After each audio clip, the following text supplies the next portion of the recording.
अस्मद्गुरुभ्यो नमः।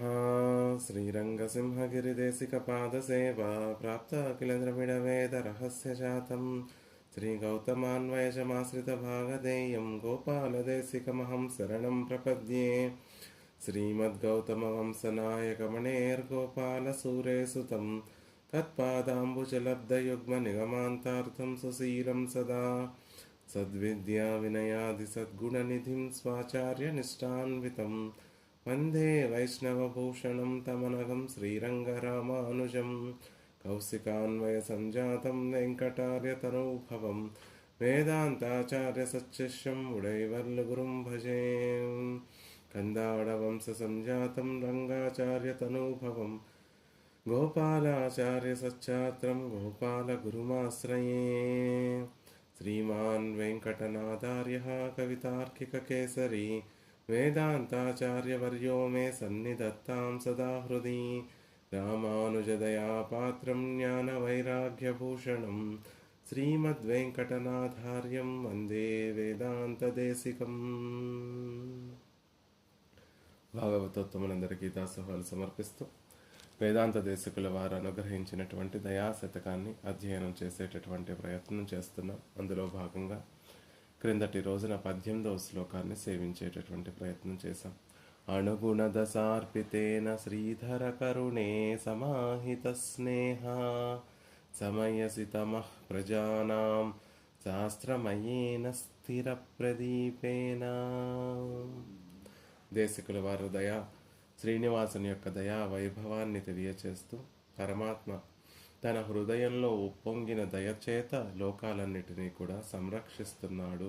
ఎలా సంరక్షిస్తున్నాడు అంటే శాస్త్రమయేన స్థిర ప్రదీపేన. శాస్త్రం అనేటటువంటి చక్కటి ప్రదీపాన్ని మనందరికీ కూడా అనుగ్రహించి శమయసి తమ ప్రజానాం, తన వారైనటువంటి సృష్టిలో ఉన్నటువంటి చేతనులందరినీ కూడా చేతనులలో ఉన్నటువంటి తమహ పాపం అనేటటువంటి అంధకారాన్ని సమయసి తొలగిస్తున్నాడు. అజ్ఞానం అనేటటువంటి అంధకారాన్ని తొలగిస్తున్నాడు. అజ్ఞానమే సర్వ పాపములకి కారణం. అజ్ఞానమే సంసారానికి బీజం. కాబట్టి ఆ అజ్ఞానం అనేటటువంటి తమస్సుని శాస్త్రం అనేటటువంటి ప్రదీపాన్ని అనుగ్రహించి దానిని తొలగించేటటువంటి సంరక్షణ చేస్తున్నాడు స్వామి అనేటటువంటి విషయాన్ని అనుగ్రహించారు. ఇదంతా కూడా ఆయన హృదయంలో ఉప్పొంగినటువంటి దయ కారణంగానే. అనుగుణ దశార్పితేన శ్రీధర కరుణే, శ్రీధరుని యొక్క కరుణ దీనికి కారణమవుతోంది అని అందంగా అనుగ్రహించారు. పరమాత్మ సృష్టించి మనందరికీ కూడా మన కర్మానుగుణంగా ఉండేటటువంటి కర్ణ కళేబరాలు ప్రసాదించిన తర్వాత, శాస్త్రం అనేటటువంటి ప్రదీపాన్ని ప్రసాదించిన తర్వాత ఏది విడిచిపెట్టాలి, మనలో రజోగుణం తమోగుణం కారణంగా ఏర్పడేటటువంటి అహంకార మమకారములనేటటువంటి గుణములను విడిచిపెట్టాలి, సత్వగుణాన్ని పెంపొందించుకొని ఆచార్యుల్ని ఆశ్రయించి తద్వారా పెరుమాళ్ల దగ్గర శరణాగతి సమర్పించి జీవితాన్ని ఉజ్జీవింప చేసుకోవాలి అనేటటువంటి విషయాన్ని తెలియచేసి దానిని తెలియచేసేటటువంటి శాస్త్రాన్ని కృప చేసిన తర్వాత ఆ జ్ఞానాన్ని పొందినటువంటి జీవుడు తర్వాత పొందేటటువంటి ఫలములన్నిటినీ కూడా దయాదేవి కటాక్షిస్తుంది అని అందంగా తర్వాత శ్లోకంలో తెలియచేస్తున్నారు. సృష్టించడము, శాస్త్రాన్ని ప్రసాదించడము, శాస్త్రజ్ఞానం కలిగినటువంటి జీవుడు పరమాత్మ పాదార విందములను ఆశ్రయిస్తే ఆ జీవునికి కావలసినటువంటి పురుషార్థములన్నిటినీ పెరుమాళ్ళు దయచేత కృప చేస్తున్నారు అనేటటువంటి విషయాన్ని చెప్తూ 19వ శ్లోకంలో దయాదేవి వైభవాన్ని అందంగా అనుగ్రహిస్తున్నారు.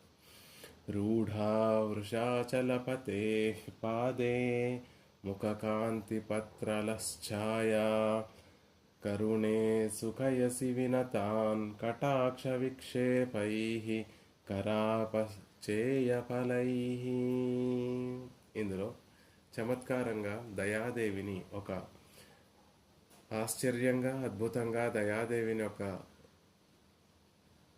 కల్పవృక్షంగా అభివర్ణిస్తున్నారు. జనులకి కావలసినటువంటి కోరికలన్నిటినీ కూడా అనుగ్రహించేటటువంటి ఒక కల్పతరువుగా అభివర్ణిస్తున్నారు దేశకుల వారు దయాదేవిని. కరుణే ఓ దయాదేవి. వృక్షం ఎప్పుడూ కూడా ఒక చోట ఆవిర్భవిస్తుంది. వృక్షానికి పచ్చని ఆకులు కలిగి ఉంటుంది, శాఖానుశాఖలుగా విస్తరించి ఉంటుంది. వృక్షానికి ఫలములు కలిగి ఉంటాయి. ఆ ఫలములను జనులు ఆస్వాదిస్తూ ఉంటారు. ఇక్కడ కరుణ దయాదేవి కూడా ఒక వృక్షం అండి అని అభివర్ణిస్తూ, కరుణే ఓ దయాదేవి. వృషాచలపతే పాదే రూఢా వృషాచలపతే పాదే ముఖకాంతి పత్రలశ్ఛాయ కరుణే సుఖయసి వినతాన్ కటాక్ష విక్షేపై కరాపచేయ ఫలై అని దయాదేవిని ఒక అద్భుతమైనటువంటి వృక్షంగా అభివర్ణిస్తున్నారు. కరుణే, ఆ వృక్షము ఎక్కడ ఆవిర్భవించింది అంటే వృషాచలపతే పాదేరూఢా, పర్వతరాజు అయినటువంటి వృషాచలం అనేటటువంటి పర్వతం పాదే అడుగు భాగమున రూఢ పుట్టినటువంటి మొలచినటువంటి వృక్షం ఇది అని చెప్తున్నారు. పర్వతం యొక్క అడుగు భాగంలో అంటే పర్వతం లోపలి వరకు తన వేళ్ళని వృద్ధి చేసి ప్రసరింపచేసి స్థిరంగా ఉన్నటువంటి ఒక వృక్షము అని చెప్తున్నారు. ఈ వృక్షానికి పచ్చని ఆకులు ఉండాలి కదండి అంటే ముఖకాంతి పత్రలఛాయ, పచ్చని ఆకులు కలిగినటువంటి నీడనిచ్చేటటువంటి వృక్షము. ఏమిటి ఆ ఆకులు అంటే ముఖకాంతి, శ్రీనివాసుని యొక్క ముఖకాంతే ఆ వృక్షానికి ఉండేటటువంటి పచ్చని ఆకులు అని చెప్తున్నారు. ఆ వృక్షం ఏం చేస్తోంది అంటే వినతులైనటువంటి వారికి, వంగి నమస్కరించేటటువంటి వారందరికీ కూడా కరాపచేయ ఫలై, చేతులతో కోసుకోవడానికి వీలుగా ఉన్నటువంటి ఫలములన్నిటినీ కూడా కరాపచేయ ఫలై, ఆ వృక్షానికి ఫలములు అందకుండా ఎక్కడో పైన ఉంటే ఆ వృక్షానికి ఉపయోగం ఉంటుందా? జనులు ఎంతో అందమైనటువంటి వృక్షము, చక్కటి నీడనిస్తున్నటువంటి వృక్షము, చూడ్డానికి చాలా అందంగా ఉంది, మధురమైనటువంటి ఫలములన్నిటినీ కూడా కలిగి ఉన్నటువంటి వృక్షము. కానీ ఆ ఫలములు కోయడానికి వీలు లేకుండా ఎక్కడో చిటారు కొమ్మన పైన ఎక్కడో కూడా ఫలములు ఉంటే దానికి ప్రయోజనం లేదండి. కానీ దయ అనేటటువంటి ఈ వృక్షానికి ఉండేటటువంటి ఫలములు అలా కాదు. వినతాన్, వంగి సాష్టాంగ నమస్కారం సమర్పించేటటువంటి వారికి కూడా అలా దాసోహ సమర్పణం చేస్తూనే చేతులతో కోసుకోవడానికి వీలైనటువంటి ఫలములను కలిగినటువంటి వృక్షము. కరాపచేయ ఫలై, చేతులతో కోయదగినటువంటి ఫలములు కలిగినటువంటి వృక్షం. కటాక్ష విక్షేపై సుఖయసి, కడగంటి చూపులు అనేటటువంటి ఈ చెట్టుకి కూడా, వృక్షానికి కూడా అనేక శాఖానుశాఖలుగా కొమ్మలు ఉన్నాయి. ఏమిటి ఈ వృక్షానికి ఉన్నటువంటి కొమ్మలు అంటే శ్రీనివాసుని యొక్క కృపా కటాక్షములు అనేటటువంటి కొమ్మల చేత శాఖానుశాఖలుగా విస్తరించి ఆశ్రయించినటువంటి భక్తులందరికీ కూడా కావాల్సినటువంటి పురుషార్థములను అందుకునేటట్టుగా ఉన్నటువంటి ఒక వృక్షము. అలా ఉండి సుఖయసి వినతాన్, సుఖయసి నమస్కరించినటువంటి వారికి, ఆశ్రయించినటువంటి వారందరికీ కూడా సుఖాన్ని కలగచేస్తున్నావు తల్లి అని దయాదేవిని ఒక వృక్షంగా అభివర్ణిస్తున్నారు. మామూలుగా సహజంగా మనం చూస్తే ఆళ్వార్లు, పూర్వాచారులందరూ కూడా పెరుమాళ్ళని ఒక వృక్షంగా అభివర్ణిస్తూ ఉంటారు. నమ్మాళ్వార్లు కూడా పర్పనాభన్ ఉయర్వర ఉయరుం పెరుందిరలోన్ என் பரன் என்னை ஆக்கிக்கொண்டு எனக்கே தன்னை தந்த கற்பகம் என்னமுதம் కార్ముగిల్ పోలుం వేంగడనల్ వర్పన్ విసుంబోర్ పిరాన్ ఎందై దామోదరనే. ఆళ్వార్లు పెరుమాళ్ల యొక్క వైభవాన్ని తెలియచేస్తూ దామోదరనే, దామోదరా అని సంభావిస్తూ, పర్పనాభన్, నాభియందు పద్మము కలిగినటువంటి వాడు, ఉయర్వు హర ఉయరుం, ఆయనతో సాటి వచ్చేటటువంటి అతిశయము లేకుండా ఉండేటట్టుగా ఉయరుం, గొప్ప అతిశయము కలిగినటువంటి వాడు, వృద్ధిని కలిగినటువంటి వాడు, పరమాత్మతోటి సమానమైనటువంటి అతిశయం ఎవరికైనా ఉందా అంటే లేదండి. అలా ఇతరులను మించేటటువంటి ఒక వృద్ధి కలిగినటువంటి వాడు ఎప్పుడూ కూడా గొప్పతనం అతిశయం కలిగినటువంటి వాడు. పెరుం తిరలోన్ గొప్ప బలము కలిగినటువంటి, తిరల్ అంటే బలము, గొప్ప బలము కలిగినటువంటి వాడు. ఎన్ పరన్, అంతేకాదండి, ఎన్ పరన్ నాయందు ఆసక్తి కలిగినటువంటి వాడు. ఆ తర్వాత ఎన్నై ఆకిక్కొండు, నా మీద ఉండేటటువంటి వాత్సల్యం చేత ఎన్నై ఆకిక్కొండు, నన్ను తన దగ్గరికి చేర్చుకొని నన్ను రక్షించి నన్ను ఉజ్జీవింపచేసి సంసారం నుండి నా మనసు మరలేటట్టుగా తన వైపు తిప్పుకొని ఎనక్కే తన్నై తంద కర్పకం, ఎనక్కే నాకే తన్నై తంద కర్పకం, తనను ఇచ్చుకున్నటువంటి కల్పవృక్షము. మిగిలినటువంటి గుణములు లోకంలో కల్పవృక్షం ఉంటుందండి. ఆ కల్పవృక్షం యొక్క అతిశయం ఇంద్రలోకంలో నందనవనంలో కల్పవృక్షం ఉంటుంది. ఆ కల్పవృక్ష ఛాయలలోకి ఎవరైనా వెళ్ళి ఏదైనా వాంఛిస్తే, ఏదైనా కోరుకుంటే వారు కోరుకున్నటువంటి విషయాలన్నిటినీ కూడా ప్రసాదిస్తుంది ఆ కల్పవృక్షము. కానీ ఆ కల్పవృక్షముకి ఉయర్వరం గొప్ప అతిశయం, వృద్ధి చెందేటటువంటి అతిశయం ఆ కల్పవృక్షానికి ఉందా అంటే లేదు. దానికన్నా గొప్పవైనటువంటి వస్తువులు పరమాత్మ సృష్టిలో ఉన్నాయి కదా. కాబట్టి దానితో సమానమైనటువంటి అతిశయం కలిగినటువంటి వస్తువులు సృష్టిలో ఉన్నాయి. కానీ స్వామి పరమాత్మ అనేటటువంటి శ్రీమన్నారాయణుడు అనేటటువంటి ఈ కల్పవృక్షానికి ఉయరుం, తనతో సమానమైనటువంటి వారు కానీ తనను మించినటువంటి వారు కానీ లేకుండా ఉండేటట్లుగా గొప్ప అతిశయం కలిగినటువంటి వాడు. పేరుంతిరలోన్, ఆ కల్పవృక్షము ఏమైనా బలం కలిగి ఉన్నటువంటిదా అంటే కాదు. ఎవరైనా వచ్చి దానిని తీసుకుని వెళ్ళి వారి పెరట్లో నాటుకునేటట్టుగా ఉంటుంది. కృష్ణ పరమాత్మ సత్యభామతో కలిసి నందనవనానికి చేరి ఆ కల్పవృక్షాన్ని పెకలించి మళ్ళీ తన ఉద్యానవనంలో నాటుకునేటట్టుగా ఉంటుంది. కానీ పరమాత్మ అలాంటి వాడు కాదండి, గొప్ప బలవంతుడు. ఎన్ పరన్, కల్పవృక్షానికి మన పట్ల వాత్సల్యం, అతిశయించినటువంటి వాత్సల్యము, ప్రేమ ఉంటుందా అంటే దాని పని అడిగినటువంటి పురుషార్థములను ఇవ్వడమే తప్ప ఆశ్రయించినటువంటి వారి పట్ల అభిమానాన్ని చూపించేటటువంటి విధంగానో లేకపోతే అతిశయాన్ని ప్రేమను చూపించేటటువంటి విధంగానో ఇతనిని పొందడం నాకు లాభము అని అనుకునేటటువంటి విధంగానో ఆ కల్పవృక్షం ఉండదండి అని చెప్తున్నారు. అంతేకాకుండా తన్నై తంద కర్పకం, ఇది ప్రధానమైనటువంటి వ్యత్యాసం.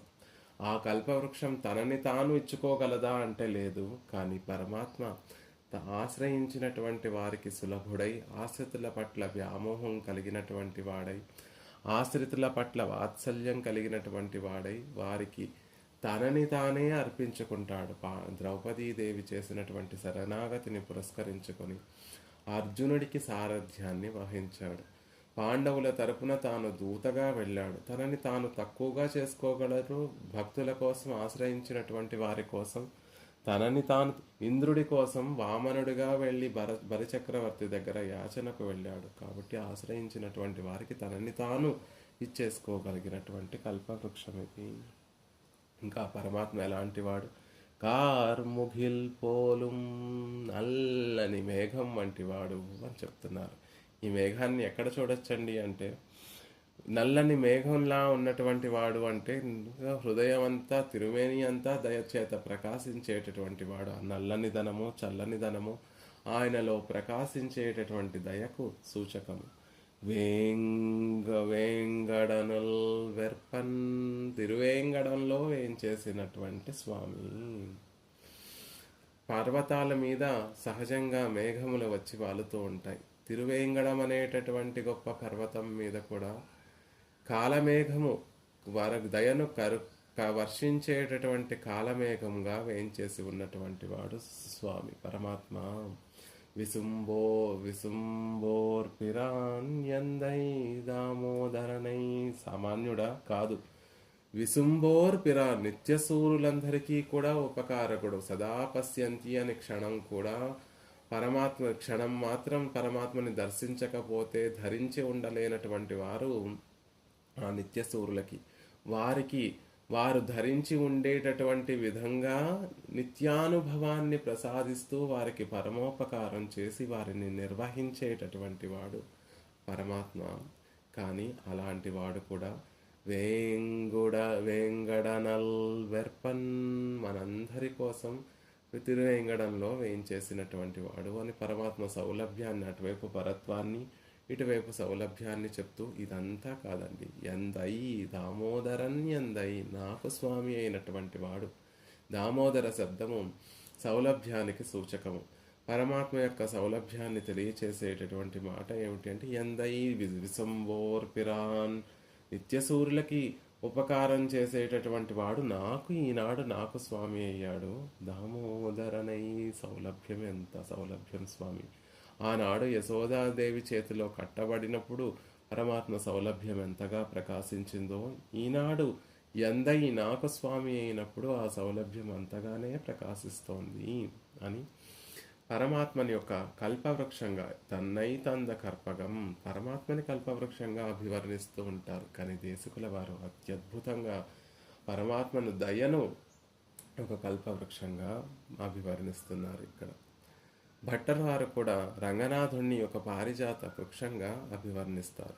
క్షితి కమల నివాస కల్పవల్లీ సలిల ఉల్లుఠన దశ దిశ ఉద్యత్ యౌవనారంభ జృంభ శ్రమమపహరతాం మే రంగధామేతి తత్తత్ వరమయ ఫలనమ్రః పత్రలః పారిజాతః. పత్రలః పారిజాతః, రంగనాథుడు ఒక పచ్చని పారిజాత వృక్షం అండి అని అభివర్ణిస్తూ, ఆ పారిజాత వృక్షం మామూలు పారిజాత వృక్షం కాదు, అందమైనటువంటి లతలతోటి కూడినటువంటి ఒక చక్కటి పారిజాత వృక్షం. ఆ లతలు ఏమిటి అంటే క్షితి కమల నివాస. క్షితి కమల నివాస, క్షితి అంటే భూదేవి, కమల నివాస లక్ష్మీదేవి, క్షితి కమల నివాస కల్పవల్లీ.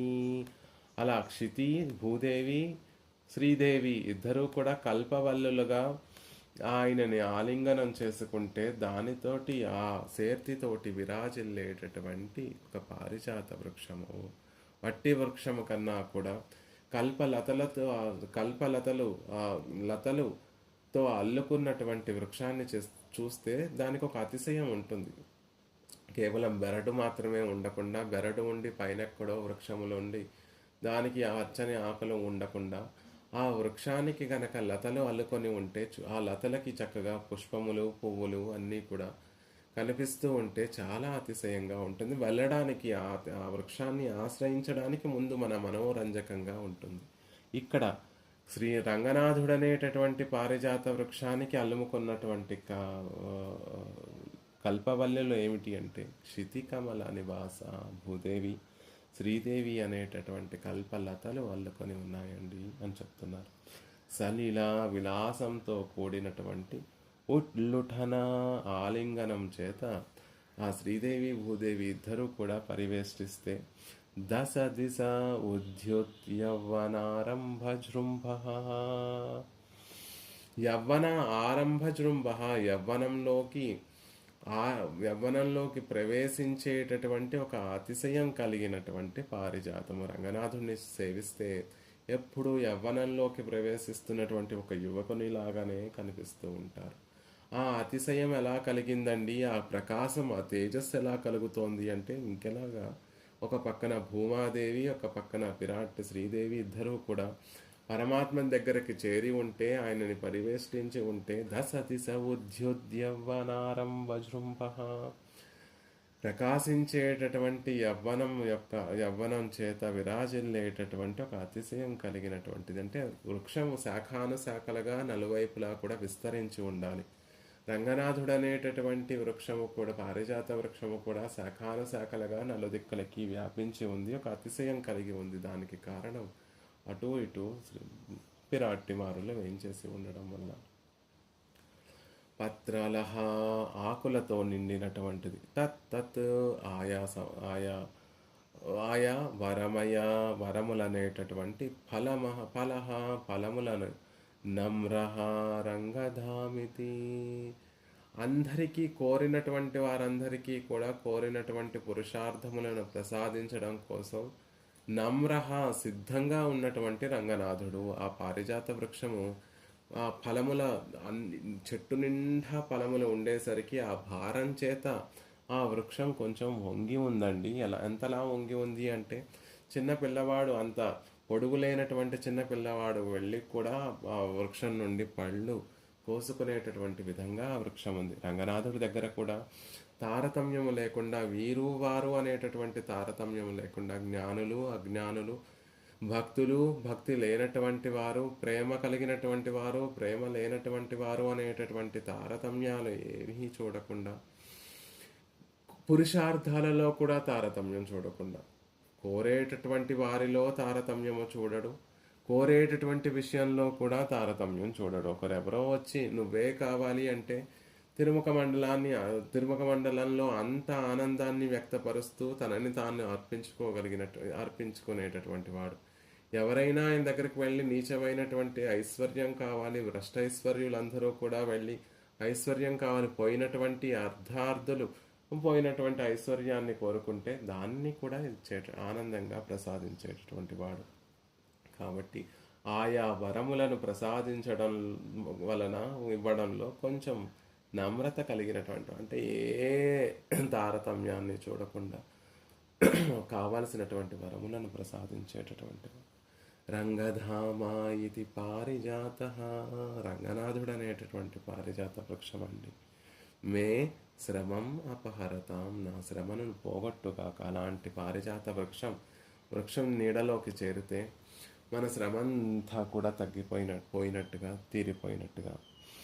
రంగనాథుడు అనేటటువంటి వృక్షాన్ని నేను ఆశ్రయిస్తున్నాను, నా శ్రమ అంతా కూడా తీరాలి అని భట్టర్ వారు పరమాత్మ విషయంలో, రంగనాథుడి విషయంలో అనుగ్రహిస్తారు. బ్రహ్మవనం బ్రహ్మ సవృక్షాసీత్. వేదం కూడా బ్రహ్మవనం, పరమాత్మ అనేటటువంటి వనము, బ్రహ్మ సవృక్షాసీత్, పరమాత్మ అనేటటువంటి వృక్షము అని పరమాత్మని వృక్షంగా అభివర్ణిస్తుంది. వృక్ష శబ్దానికి వరింపబడేటటువంటి వాడు, జనులందరి చేత కూడా వరింపబడేటటువంటి వాడు, వరించేటటువంటి వాడు, తనని ఆశ్రయించినటువంటి జనులందరినీ తాను వరించేటటువంటి వాడు. అలా వృక్ష శబ్దానికి వరణము అనేటటువంటి అర్థంతో ఉండే అర్థాలు ఉన్నాయి. కాబట్టి బ్రహ్మవనం బ్రహ్మ సవృక్ష ఆసీత్ అని వేదాలు కూడా చెప్తుంది. రామాయణంలో తార రామచంద్రుడి గురించి చెప్తూ నివాస వృక్ష సాధూనాం, రామచంద్రుడి వైభవాన్ని చెప్తూ రామచంద్రుడు ఎలాంటి వాడు అంటే నివాస వృక్ష సాధూనాం, సాధువులందరికీ కూడా ఈయన ఒక వృక్షము వంటి వాడు. ఏదైనా ఒక వృక్షం కిందకి వెళ్ళాలి అంటే ఆలోచిస్తామా? లేదు. ఇది ఎవరు నాటారో ఎక్కడదో అనేటటువంటిది ఆలోచన చేస్తామా? బయట ఎండ మండిపోతుంటే ఒకే ఒక వృక్షం పెద్ద బాగా విస్తరించినటువంటి వృక్షం ఉంటే దాని కిందకి వెళ్ళడానికి ఏ విధమైనటువంటి నాకు యోగ్యత ఉందా, ఆ వృక్షం ఎవరు నాటారో వెళ్తే ఆశ్రయాన్ని ఇస్తుందా ఇవ్వదా అనేటటువంటి ఆలోచనలు ఏమీ చేయకుండా హాయిగా వెళ్ళి ఆ వృక్షాన్ని కింద సేద తీరుతూ ఉంటాం. ఆ వృక్షము కూడా మనకి నీడనిస్తూ ఉంటుంది, ఆ వృక్షం మీద ఉన్నటువంటి ఫలములను మనకి ఇస్తూ ఉంటుంది, ఆ వృక్షంకి ఉండేటటువంటి శాఖల ద్వారా చల్లటి మారుతాన్ని మనకి అందిస్తూ ఉంటుంది. అలా వృక్షము తనని ఆశ్రయించినటువంటి వారికి అనేక విధములుగా సాయపడుతూ ఉంటుంది, ఉపకారం చేస్తూ ఉంటుంది. రామచంద్రుడు కూడా సాధువులు మంచి మనసు కలిగినటువంటి వారందరికీ కూడా అలా నివసించడానికి ఉపయుక్తమైనటువంటి వృక్షము.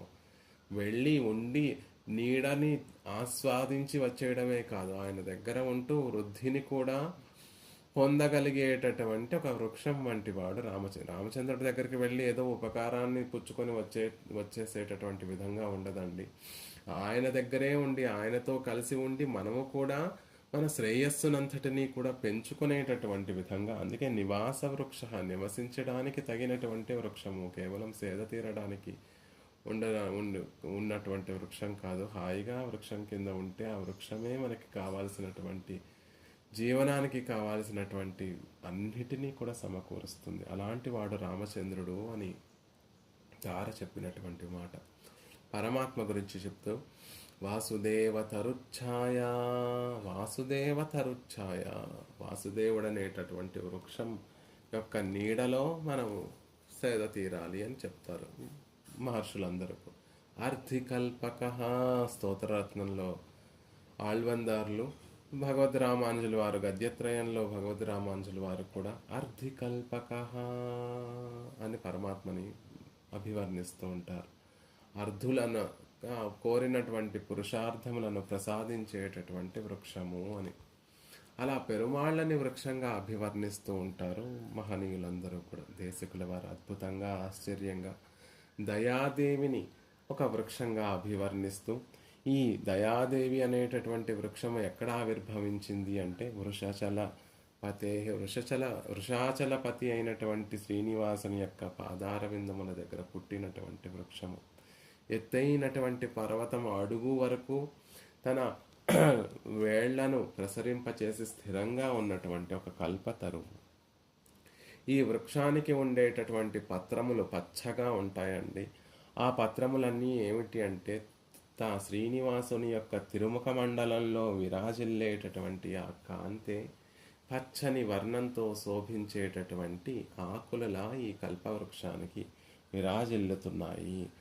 ఆ తిరుముఖ మండలంలో ఉండేటటువంటి కాంతి, చిరునవ్వులు, దయావర్షం కోసమే, ఆ నీడ కోసం అందరూ కూడా వచ్చేసి ఇప్పుడు వృక్షానికి నీడలో సేద తీరాలి అనుకుంటున్నారు. శ్రీనివాసుని చేరితే నీడ ఏమిటండి అంటే ఆయన తిరుముఖ మండలంలో మనం వెళ్ళి ఆయనను సేవించడానికి వెళితే ఆయన తిరుముఖ మండలంలో కలిగేటటువంటి ఒక చిన్న చిరునవ్వు ఏదైతే ఉందో, ఆయన తిరునేత్రములలో కలిగేటటువంటి ఆ దయా కృపా వర్ష కటాక్షములు అమృతం కన్నా కూడా చల్లనైనటువంటివి, భోగ్యమైనటువంటి కృపా కటాక్ష వర్షం ఏదైతే ఉందో అవే మనం ఈ చెట్టుకు ఉండేటటువంటి పచ్చని ఆకులు.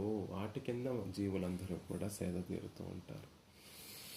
ఆ శ్రీనివాసుని యొక్క పాదార విందముల మీద పడి ఆశ్రయించేటటువంటి దాసోహ సమర్పణం చేసేటటువంటి వారికి కటాక్షములు అనేటటువంటి ఫలములన్నిటినీ కూడా ప్రసాదిస్తూ సుఖాన్ని కలగచేస్తోంది ఈ కల్పవృక్షము, దయాదేవి అనేటటువంటి కల్పవృక్షము అని అందంగా చెప్తున్నారు.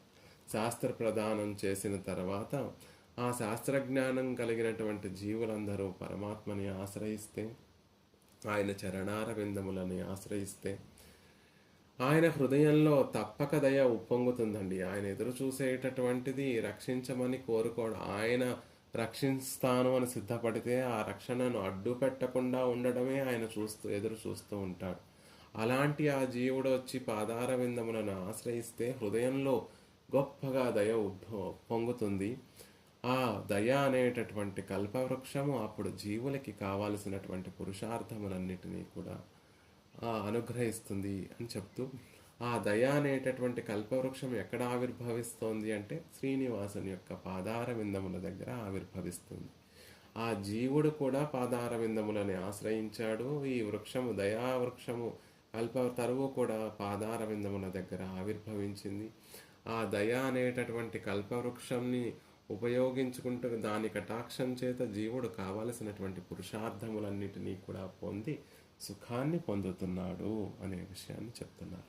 రూఢా కృపా వృషాచలపతే పాదే,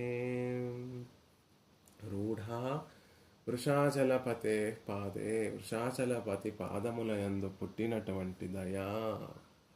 ఎంత స్థిరంగా ఉంటుంది ఆ దయ అంటే, ఆ వృక్షము యొక్క వేళ్ళు ఆ వెంకటాచలం అడుగు భాగాని వరకు చేరి ఉన్నాయి. ఎంత గొప్పగా వేర్లు ఉంటే వృక్షం అంత స్థిరంగా ఉంటుంది, అంత శాఖానుశాఖలుగా విస్తరించి ఉంటుంది.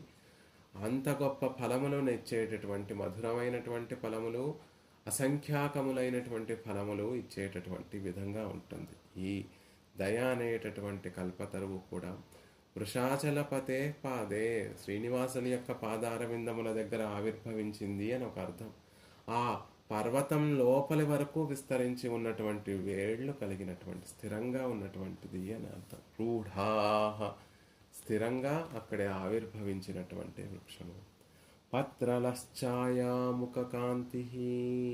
మరి ఈ దయా తరువుకి, ఈ దయ అనేటటువంటి కల్పవృక్షానికి పచ్చని ఆకులు ఉండాలి కదండి, ఉన్నాయండి.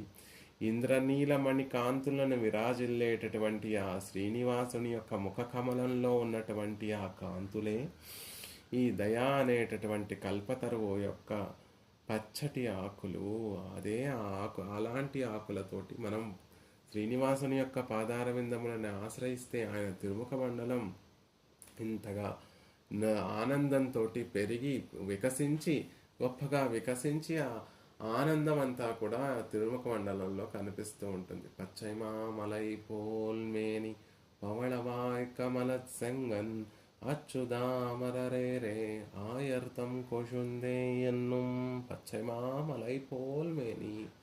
తిరుముఖ మండలం, పరమాత్మ యొక్క తిరుముఖ మండలం ఎలా ఉంటుంది అంటే ఒక పచ్చల పర్వతాన్ని అది మించినటువంటి కాంతి కలిగి ఉంటుంది అని ఆళ్వార్ల యొక్క అనుభవం, మంగళాశాసనం. కాబట్టి ఆ విధంగానే ఆ పచ్చని తిరుముఖ మండలంలో ఉండేటటువంటి ఆ కాంతి అంతా కూడా పచ్చటి వర్ణము, నీలమణి వర్ణము రెండూ కలిసి అద్భుతంగా విరాజిల్లేటటువంటి ఆ తిరుముఖ మండల కాంతి అంతా కూడా ఈ వృక్షానికి ఉండేటటువంటి దట్టమైనటువంటి పచ్చటి ఆకులు అధికంగా ఉంటే నీడ అధికంగా ఇస్తుంది చెట్టు.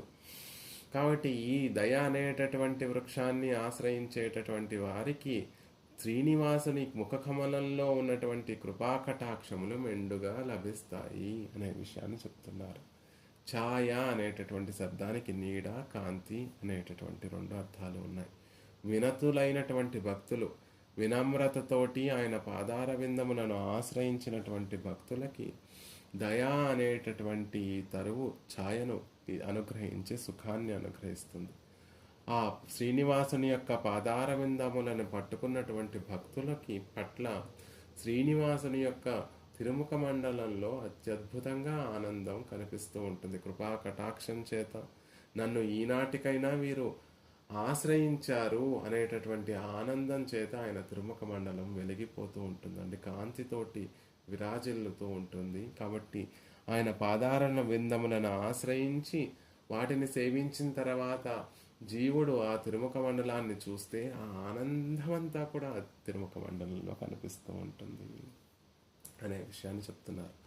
వినత వివిధభూత వ్రాత రక్షైక దీక్ష కలిగినటువంటిది దయాదేవి. అందుకే ఆశ్రయించినటువంటి వారి యొక్క పురుషార్థములన్నిటినీ కూడా ప్రసాదించేటటువంటి ఒక దీక్ష కలిగినటువంటి ఆవిడ. చరణారవిందములను ఆశ్రయించినటువంటి వారి యొక్క కోరికలన్నిటినీ కూడా అనుగ్రహించేటటువంటి ఆవిడ. చరణారవిందములను ఆయనను శ్రీనివాసుని సేవించేటటువంటి వారందరి పట్ల ఆయనకు ఉండేటటువంటి ఒక ప్రసన్నత, ఆనుకూల్యత అంతా కూడా తిరుముఖ మండలంలో కనిపిస్తూ ఉంటుంది. పిళ్ళైలోకాచార్యుల వారు ద్వయమంత్రాన్ని అనుగ్రహించే అర్థాన్ని అనుగ్రహించేటటువంటి ముముక్షపడిలో పరమాత్మని ఆశ్రయించడానికి 4 గుణములు ప్రధానంగా ఉంటాయండి. వాత్సల్యము, స్వామిత్వము, సౌశీల్యము, సౌలభ్యము.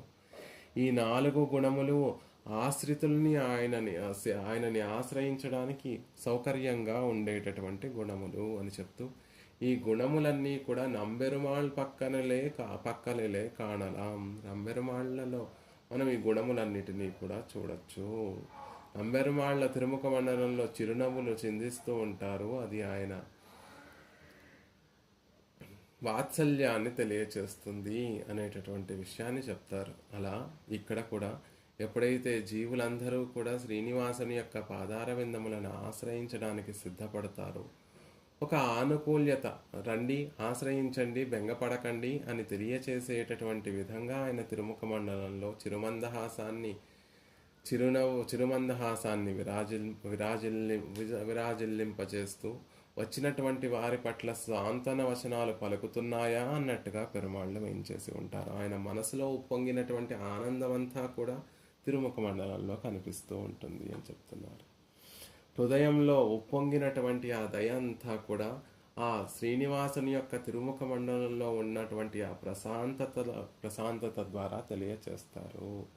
ఆ ప్రశాంతత, ఆ తిరుముఖ మండలాన్ని సేవిస్తే సంసారులు అప్పటి వరకు వారు అనుభవిస్తున్నటువంటి తాపత్రయాలతోటి దహించుకుపోతున్నటువంటి ఆ హృదయం, ఆ ప్రసన్నమైనటువంటి ఆ శ్రీనివాసుని యొక్క తిరుముఖ మండలాన్ని చూస్తే సుఖం కలుగుతుంది. కల్పవృక్షం యొక్క ఆకులు దట్టంగా కలిగినటువంటి వృక్షం యొక్క కిందకి చేరితే జీవునికి ఎలా అయితే తాపం నుండి ఉపశమనం కలుగుతుందో, సంసారంలో తాపత్రయాలను అనుభవిస్తున్నటువంటి జీవుడు కూడా శ్రీనివాసుని యొక్క తిరుముఖ మండలాన్ని వీక్షిస్తే అంతే సుఖం కలుగుతుంది. అంతకన్నా గొప్ప సుఖం అంతే సుఖం కాదు, అంతకన్నా గొప్ప సుఖం కలుగుతుంది అనే విషయాన్ని చెప్తున్నారు. అలాంటి పత్రములు కలిగినటువంటి వృక్షము కటాక్ష విటపై.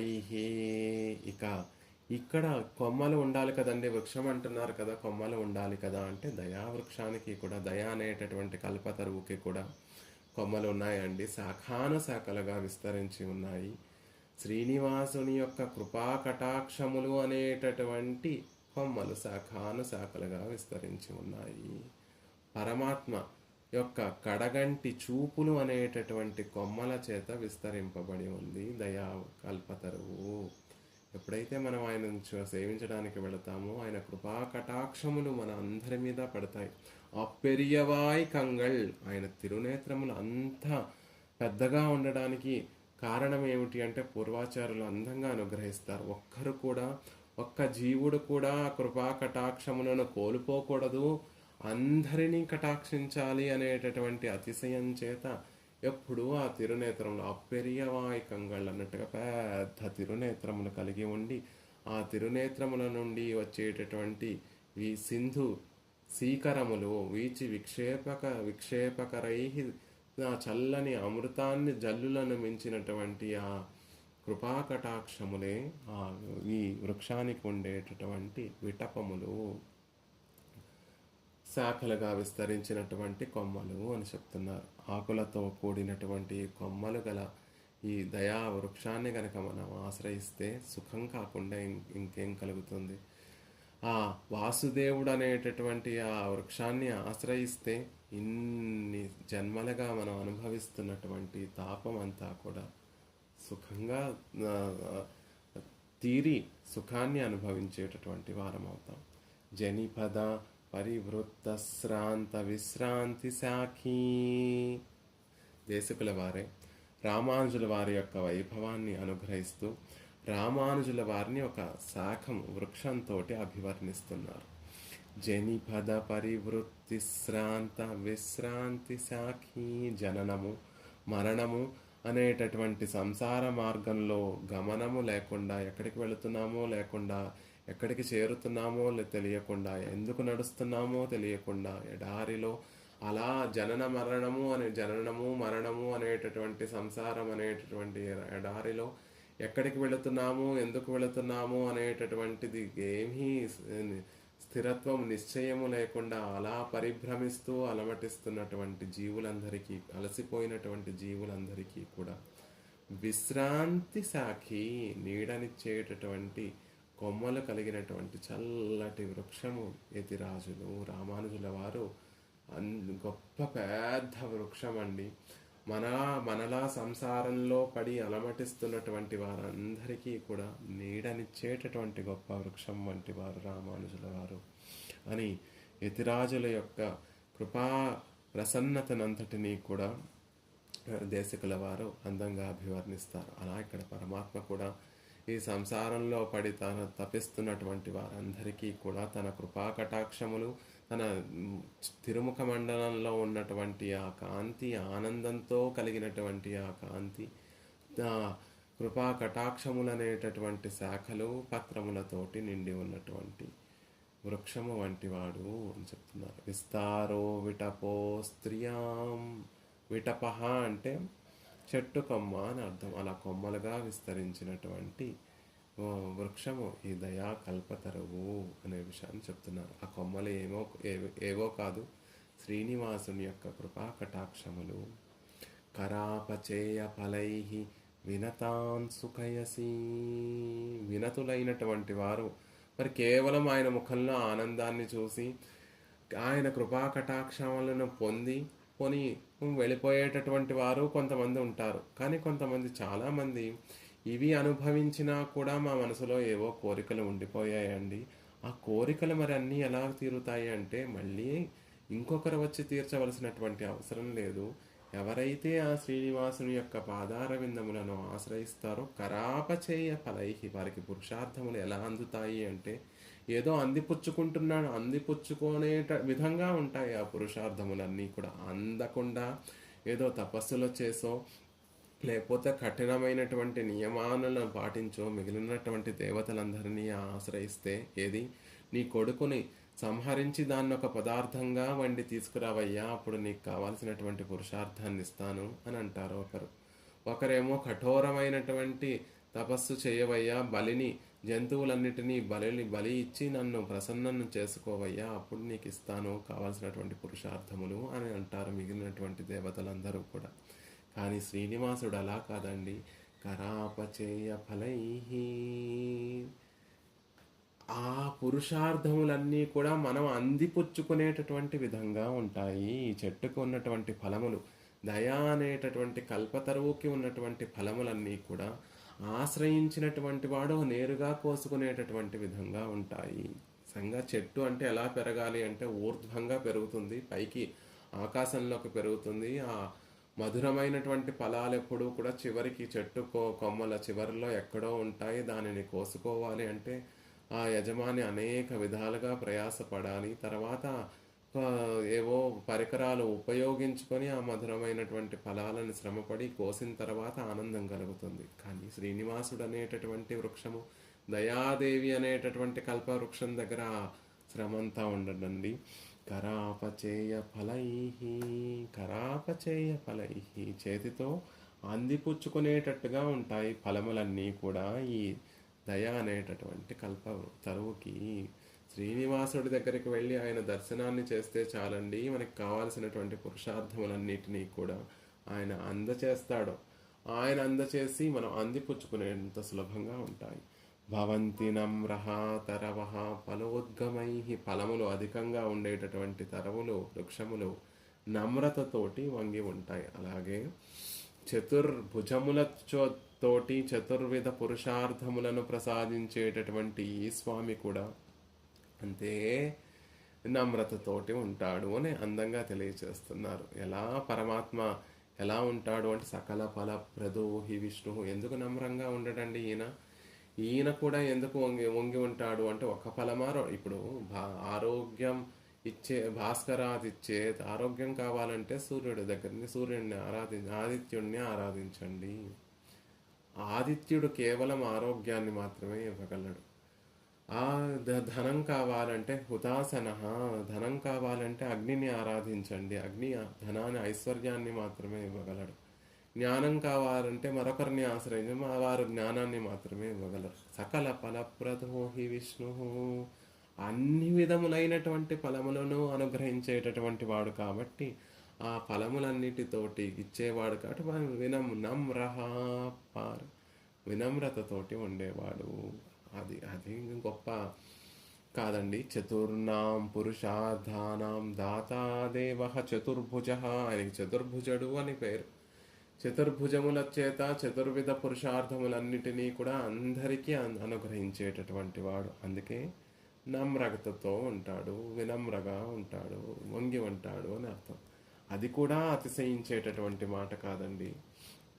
తన దగ్గర నుండి ఏమాత్రం కొంచెం పుచ్చుకున్నా వారిని ఉదారులు అనేటటువంటి స్వభావం కలిగి, ఇప్పుడు ఔదార్యము ఇచ్చేవాడికి ఔదార్యం ఉంటుంది, ఇచ్చేవాడిలో దాతకి ఔదార్యం, ఆ దాతలో ఔదార్యం ప్రకాశిస్తూ ఉంటుంది. కానీ పరమాత్మ శ్రీనివాసుడి దగ్గర ఆ విధంగా కాదండి.